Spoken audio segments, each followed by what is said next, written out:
इस वीडियो में हम देखेंगे कि वर्डप्रेस डैशबोर्ड के बारे में, कि वर्डप्रेस में कौन कौन सी चीज़ें हैं जो कि पहले भी हमने देखी है, लेकिन एक बार फिर से एक ओवरव्यू लेंगे कि कौन कौन सी चीज़ें वर्डप्रेस में है। ठीक है, अब ये जो आपको दिख रहा है ये डैशबोर्ड है। ठीक है, यहाँ पर आपको वेबसाइट का नाम दिख रहा होगा और यहाँ से आप क्लिक करके मतलब वेबसाइट पे विजिट कर सकते हो।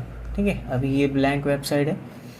तो अभी वेबसाइट में ये जो डैशबोर्ड है इसमें आपको एक अलग अलग एक नोटिफिकेशन बार जैसे होता है ना हमारे मोबाइल में ऊपर, कि हमें सब चीज़ के छोटी छोटी नोटिफिकेशन आती है, जैसे व्हाट्सएप पे कौन सा मैसेज आया, उसी तरह से यहाँ पर ये चीज़ें होती है। इसको हम कस्टमाइज़ कर सकते हैं अपनी तरीके से। अगर हमें कमेंट्स यहाँ पर देखने हैं और वर्डप्रेस इवेंट यहाँ पर देखने हैं, यहाँ पर अलग गूगल साइट का इस्तेमाल करके हम एनालिटिक्स वगैरह भी यहाँ पर डालेंगे और फिर ये यहाँ पर ऐसे बॉक्स आते हैं, जैसे जैसे हम प्लगइन्स वगैरह इंस्टॉल करते हैं वैसे वैसे। ठीक है, तो इसमें अलग अलग चीज़ें हैं, जैसे कि पोस्ट, जो कि यहाँ पर हम ब्लॉग पोस्ट लिख सकते हैं अलग अलग तरीके से। जो भी वेबसाइट में ब्लॉग्स होते हैं, जो भी इंफॉर्मेटिव कंटेंट होता है जिसमें हम इंफॉर्मेशन फिलअप करते हैं। ठीक है, तो इससे मतलब ये यहाँ पर आता है। ठीक है, इसमें हम ब्लॉग्स लिख सकते हैं। तो यहाँ पर ऑप्शन है ऐड न्यू का, कैटेगरी का और टैग्स का। तो कैटेगरी मतलब अलग अलग कैटेगरी में अगर आप ब्लॉग्स लिखते हैं, जैसे कि कैटेगरी हो गई जैसे कि एफिलिएट मार्केटिंग हो गई, फ्रीलांसिंग हो गई, तो ये अलग अलग कैटेगरीज है। वहाँ पर आप अलग अलग कैटेगरीज में वैसा कंटेंट लिख सकते हैं। ठीक है, ऐड न्यू पे क्लिक करके डायरेक्टली वो आपको यहाँ पर एक डैशबोर्ड आएगा, उसमें आप पोस्ट लिख सकते हो अपनी। ठीक है, तो यहाँ पर अलग अलग चीज़ें हैं, तो उसको हम बाद में देखेंगे। तो टैग्स, ठीक है, अब टैग्स भी सेम ही कैटेगरी के हिसाब से। अब अगर आप डिजिटल मार्केटिंग का एक टैग देते हो तो आप उसमें क्या लिखोगे कि कोई भी आपकी कैटेगरी होगी, ठीक है, जो भी डिजिटल मार्केटिंग के हिसाब से चलेगी, मतलब एक टैग होगा ना डिजिटल मार्केटिंग का, और उसी में से आप उसी में ही कैटेगरीज होगी, जिसमें एफिलिएट मार्केटिंग हो गया, फिर फ्रीलांसिंग, फिर वर्डप्रेस, ऐसे चीज़ें होगी। तो अब अगर कुछ नया टैग है, अगर आपको कुछ अलग टैग लिखना है, मतलब आप किसी और चीज़ के बारे में लिखना चाहते हैं, बिज़नेस के बारे में लिखना चाहते हैं, तो आप बिज़नेस टैग दे सकते हैं।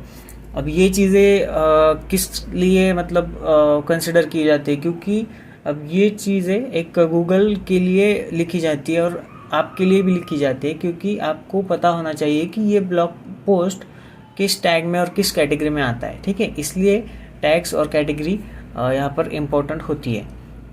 तो ज़्यादातर नीश जो वेबसाइट होती है वो एक ही नीश पर काम करती है, इसलिए कैटेगरी और टैग्स का मतलब ज़्यादा ज़रूरत नहीं पड़ती। लेकिन आप अगर मल्टी फंक्शनल और मल्टी कंटेंट बेस साइट बनाना चाहते हो तो इसकी ज़रूरत पड़ सकती है। मीडिया में वही जो भी आपने वीडियोस हो गया, फोटोज़ हो गया, जो भी आपने अपलोड किया है वो सब कुछ यहाँ पर मीडिया में दिख जाएगा। आप यहाँ से अपलोड कर सकते हो अलग अलग फ़ोटोज़, और जैसे ही वहाँ पर आप मतलब पेज पर जाओगे और फोटोज़ डालोगे तो ये पूरा मीडिया कंसोल आपको दिख जाएगा। ठीक है, तो फिर पेजेस आ गए। पेजेस तो हमें पता ही कि अलग अलग पेजेस होते हैं, जैसे home page, contact page, about us page, privacy page. ठीक है, अब इसमें कुछ 4-5 पेजेस कंपलसरी हमें चाहिए वर्डप्रेस के लिए, क्योंकि इसी से ही एक वेबसाइट बनती है। ठीक है, अबाउट अस, कॉन्टैक्ट, प्राइवेसी और टर्म एंड कंडीशन। तो ये 5 पेजेस से हमें मतलब एक अथॉरिटी मिलती है, और गूगल से एक क्या बोलते हैं रिस्पेक्ट, या फिर एक स्पैम नहीं है, ये वेबसाइट स्पैम नहीं है, ये पता चल जाता है गूगल को। ठीक है, अगर ये 5 आपके पास पेजेस है तो। ठीक है, अगर ये सोचिए कि अब आपको किसी भी वेबसाइट पर अगर काम करना है तो पहले ये 5 पेजेस बना के रखिए। ठीक है, फिर बाकी का काम मतलब बाकी के पेजेस बनाओ। ठीक है, मतलब ध्यान में रखो about us, contact, privacy page और टर्म एंड कंडीशन पेज। ठीक है, तो यहाँ पर सिंपली ऐड न्यू पर अगर आप क्लिक करोगे तो आपको पेजेस बनाने के लिए यहाँ पर दिख जाएगा कि कौन सा और किस तरह से आप पेज बना सकते हैं। ठीक है, अब यहाँ पर हमने कुछ इंस्टॉल नहीं किया, जैसे हम चीज़ें इंस्टॉल करते जाएंगे, जैसे प्लगइन इंस्टॉल करते जाएंगे, थीम्स इंस्टॉल करते जाएंगे, तो चीज़ें थोड़ी सी बदलने लगती है। ठीक है, जैसे कि ऐड न्यू पर हम क्लिक करेंगे और अगर मैंने एलिमेंटर थीम इंस्टॉल की है तो यहाँ पर हमें एलिमेंटर, रीडायरेक्ट टू एलिमेंटर और ऐसी अलग अलग तरीके से चीज़ें दिखती है। ठीक है, तो फिर कमेंट्स, जो भी हमारी वेबसाइट में कमेंट्स आएंगे वो यहाँ पर शो होंगे। तो इन कमेंट्स, ये थोड़े स्पैमी कमेंट्स दिख रहे हैं मुझे। अब ये स्पैम को किस तरह से हटाना है वो हम आगे देखेंगे। ठीक है, तो यहाँ पर बल्क एक्शन में जाके हम मूव टू ट्रैश करके सबको ट्रैश में डाल सकते हैं। ठीक, तो यहाँ पर हम कमेंट्स वगैरह पढ़ सकते हैं, रिप्लाईज भी दे सकते हैं, और डिलीट वगैरह करना है तो डिलीट कर सकते हैं, स्पैम में डाल सकते हैं, जो भी चीज़ें होगी यहाँ पर हम कर सकते हैं। ठीक है, तो अगर आपको 10 कमेंट्स आ रहे हैं और उसमें से 3 अच्छे और 4 मतलब ख़राब है, तो आप क्या कर सकते हैं, 4 को डिलीट कर सकते हैं और 3 को ही शो कर सकते हैं अपने वेबसाइट पे। तो इस तरह से कमेंट्स वगैरह भी हम मैनेज कर सकते हैं। ठीक है, अब ये ये जो एक थीम इंस्टॉल की है इसलिए ये आ गया है। अगर आपके पास कोई अलग थीम है, ठीक है, नोवा थीम है और भी बहुत सारे अलग अलग थीम हैं, हॉली 3 और इस तरह से केडेंस है, इस तरह से नाम है थीम्स के। जैसे आप इंस्टॉल करेंगे तो आपको एक थीम के लिए जो सेटिंग्स होगी वो आपको यहाँ पर मिल जाएगी। ठीक है, तो अपीयरेंस में जाएंगे तो अपीयरेंस में आपको ये 5 चीज़ें दिख रही है। तो पहले तो थीम, ठीक है, तो ये सिंपली एक डैशबोर्ड है थीम के लिए, जिससे आप मतलब थीम इंस्टॉल कर सकते हैं। आपको मैंने सिखाया था थीम इंस्टॉल कैसे करना है। जैसे ऐड न्यू पर क्लिक करना है,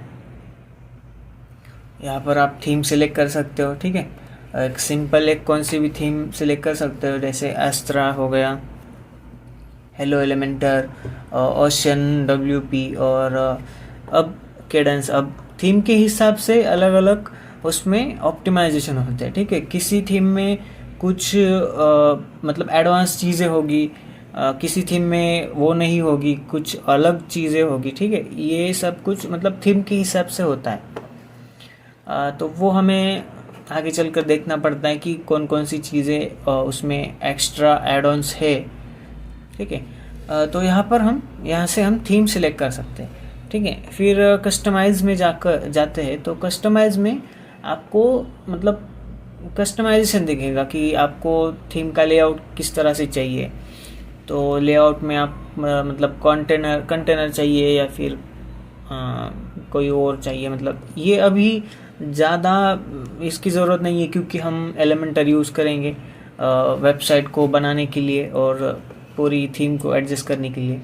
ठीक है, लेकिन यहाँ से हम एक आइडिया ले सकते हैं। देखो यहाँ पर ब्लॉग का लेआउट है। अगर आपको ब्लॉग एक ग्रिड में चाहिए, ठीक है, ऐसे 3 फिर 3 ऐसे चाहिए, या फिर कवर में चाहिए एक पूरा कवर ऐसे 2 का, या फिर एक लिस्ट चाहिए कि 1 2 3 4 ऐसे लिस्ट चाहिए, तो यहाँ पर आपको तीनों चीज़ें देखने को मिलेगी। ठीक है, तो इस तरह से आप इस चीज़ से मतलब खेल सकते हैं। आप अलग अलग चीज़ें ट्राई करिए कि किससे क्या हो रहा है। तो यहाँ पर पेज, सिंपली जो भी हम पेज क्रिएट करेंगे उसमें एक नॉर्मल पेज और एक कवर पेज होगा। मतलब एक कवर पेज मतलब यहाँ पर एक पूरा ये फिलअप होगा। ठीक है, विंडो फिलअप होके यहाँ पर हम बैकग्राउंड में इमेजेस वगैरह डाल सकते हैं और अब फ्रंट में हेडलाइन वगैरह डाल सकते हैं, और नीचे जो होगा वो हमारा कंटेंट होगा।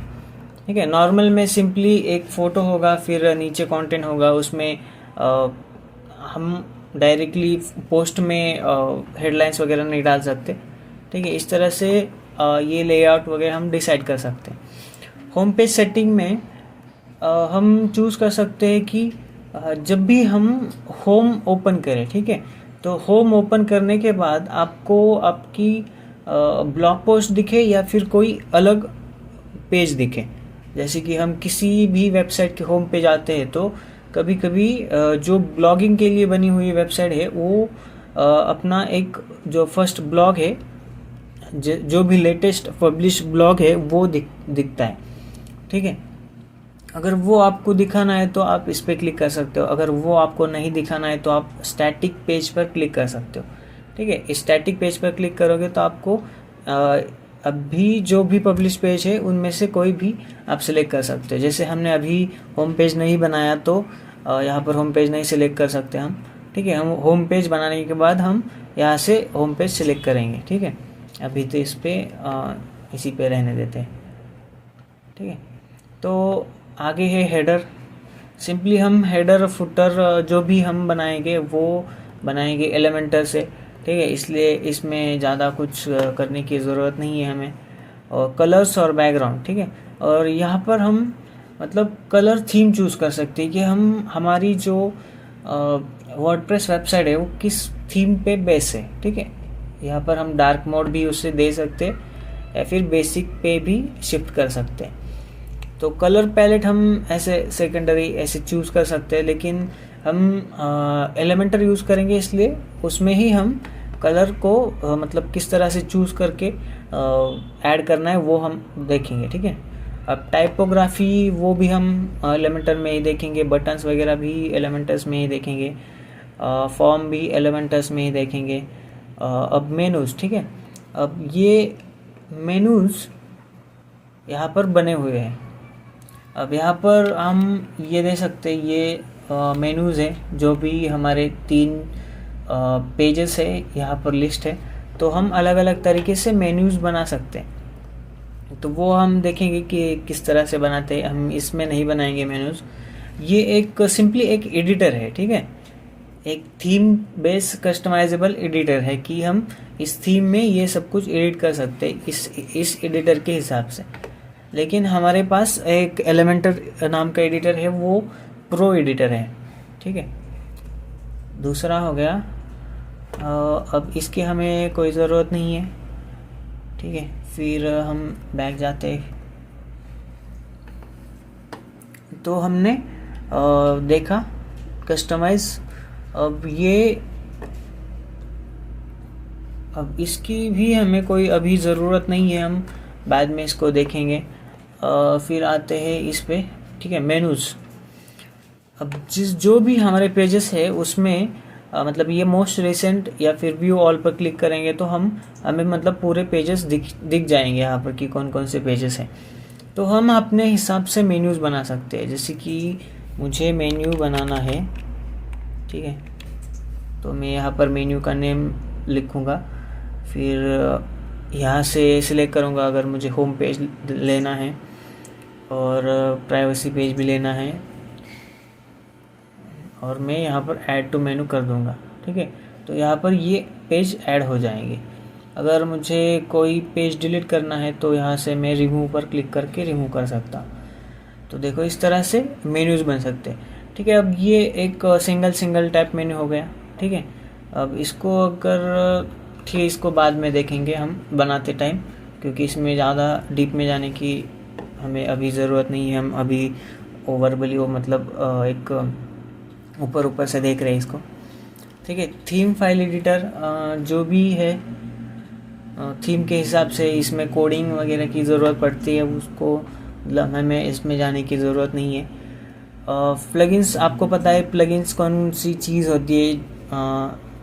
यहाँ पर आप मतलब प्लगइन्स मतलब क्या कि वेबसाइट को बनाने के लिए जो भी अलग अलग चीज़ आपको ऐड ऑन करनी पड़ती है उसको हम प्लगइन्स कहते हैं, जिसमें हम एलिमेंटर और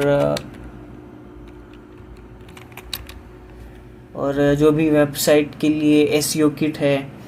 ठीक है, एसईओ के जो भी अलग अलग टूल्स होते हैं या फिर जो भी अलग अलग चीज़ें हैं उसमें हम इंस्टॉल मतलब प्लगइन्स इंस्टॉल करके हम उसमें चेंजेस कर सकते हैं। ठीक है, तो वो हम देखेंगे किस तरह से करने हैं, कौन कौन से प्लगइन्स हमें इस्तेमाल करने हैं। अब यूज़र में अगर आपकी कोई मतलब आप ब्लॉग लिख रहे हैं और कोई मतलब आपका एक फ्रेंड है वो भी ब्लॉग लिखता है, तो आपको क्या करना है कि आप उसका प्रोफाइल बना सकते हैं यहाँ से, और मतलब उसका नाम देकर उसका एक प्रोफाइल बनाकर मतलब वो ब्लॉग लिख सकता है उसके नाम से। ठीक है, तो ये यूज़र प्रोफाइल्स होते हैं।